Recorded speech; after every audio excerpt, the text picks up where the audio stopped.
Watu wa Kirinyaga, habari yenu? God is good and all the time.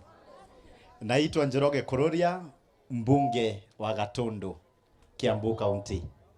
Na mimi ni rafiki wa mheshimiwa Women Rep, tunafanya kazi na yeye. Na ningetaka kusema watu wa Kirinyaga mlifanya vizuri kwa sababu ya kuchagua kijana.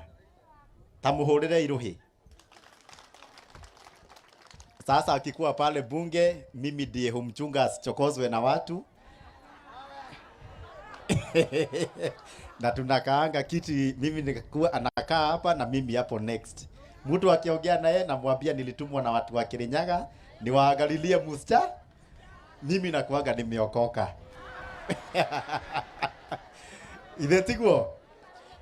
Alafu niseme tumefurahia sana kwa kiongozi wetu Moses Kuria, ambaye ni waziri wa biashara Kenya mzima, kwa sababu ya vile anaendelea ki-support sisi vijana ambao ni viongozi na kutulea kama mimi ni wewe umenilea. Na pia nishukuru watu wa Kirinyaga kwa sababu ya vile mmekuwa na amani. Niwaulize swali moja watu wa Kirinyaga. Nimukujokeria. Kuna watu wamekuwa kwa maandamano. Nyinyi mna support maandamano kweli?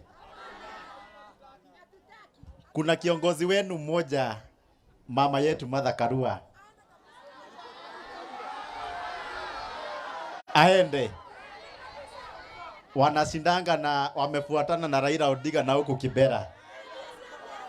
Sasa wamemchapa, wamempiga na tia gas, hii hata amezeeka. Mnataka tumwambie arudi pande ya William Ruto? Aendelee hivyo? Akalia biasi yako. Ni nyinyi mnakuanga mmemtuma akaandamane. Kwa hivyo nyinyi watu wa Kirinyaga mnasema si nyinyi mmetuma Karua. Na hamtaki maandamano. Na akileta maandamano hapa hamutaitikia. Hiyo ndio tunasema serikali ni ya William Ruto, tuendelee kumsupport na hatutaki maandamano hii nchi kwa sababu tunataka maendeleo. Kwa hayo machache asanteni sana, nirudishe kwa mheshimiwa wetu Women Rep, mpigeni makofi. Asante sana.